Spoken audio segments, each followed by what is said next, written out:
observation ko to hindi ako pumapalag na yung iba't ibang ahensya ng ating gobyerno nabibigyan ng confidential fund. Kung mapapansin ninyo, hindi ako umimik dyan. Pero para sa akin, Mr. Chair, siguro panahon na para mabigyan din ng confidential fund itong DMW. Why? Napakarami mga illegal recruiter dyan. Illegal recruitment agency na dapat tugisin.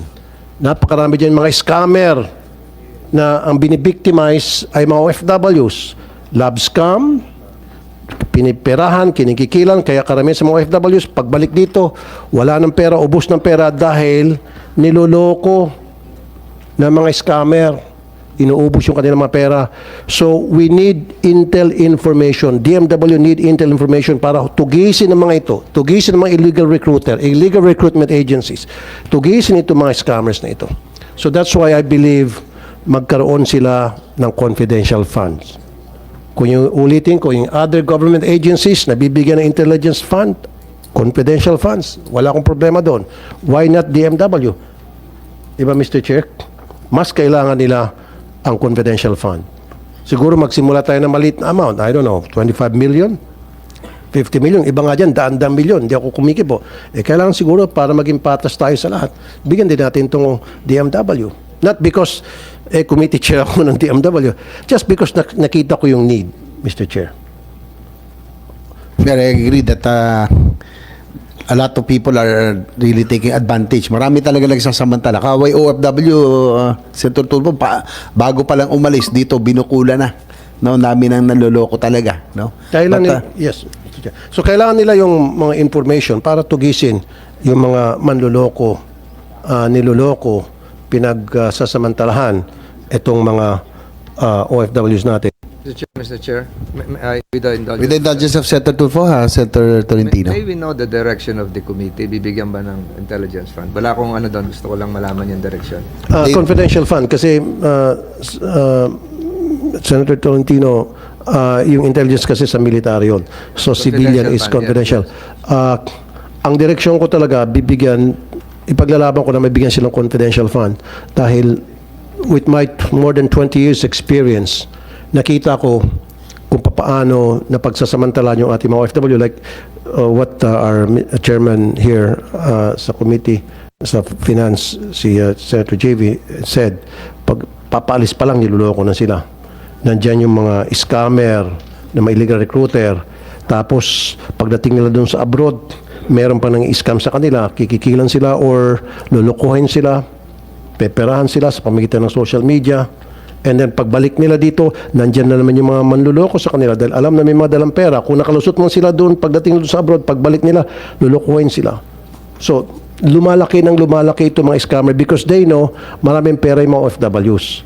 Maraming ipon. So, why not give them confidential fund para tugisin?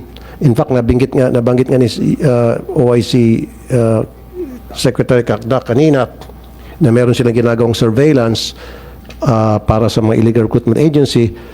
So why not confidential fund para dun sa mga surveillance operations? Chairman, can we get the response of Yusek Kakdak? Can you handle this, confidential funds? Are you in need of this? Was there a proposal done before? Yes, in the past we have relied on law enforcement for the confidential funds, but of course with the wisdom of the Senate, pwede po. We had initially proposed sa Tier 1 a 10 million peso confidential fund pero hindi po naisama sa NEP.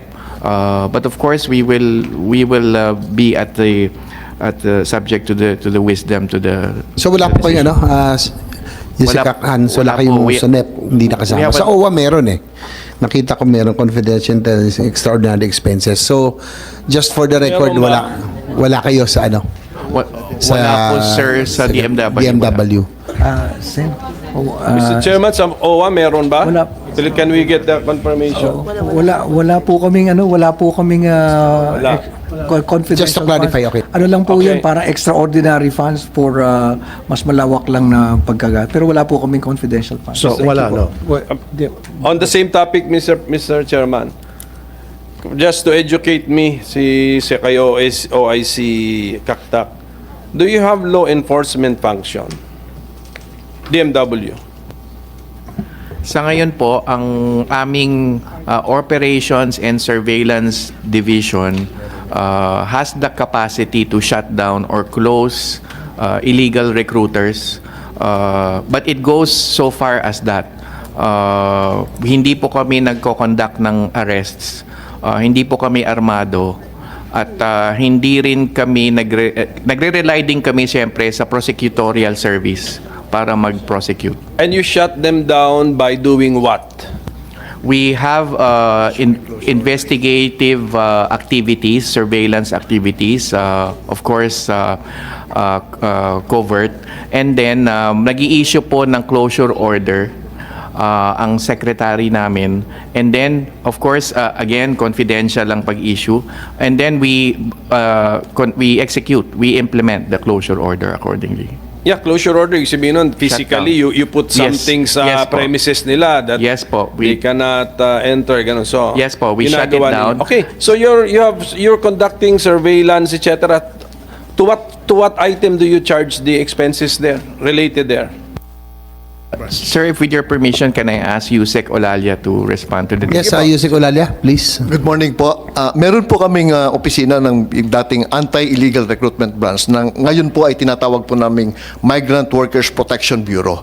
Ito po yung may kakayahan na mag-conduct po ng surveillance, lalong-lalo na pag may nagre-reklamo po na ang isang ahensya ay nagre-recruit at nagpapadala ng OFWs na wala pong lisensya, wala pong authority to hire, at kami po yung nag-i-issue din ng closure orders dahil po sa pinapatupad naming mga mandato natin. Year 2023, magkano ang binudget natin for that bureau? Maliit lang po yan, Mr. Senator. We can provide you the list of the budget. Apo. Okay, so the system is currently working. Po, 6 million lang po. And how many ang napasara ninyo?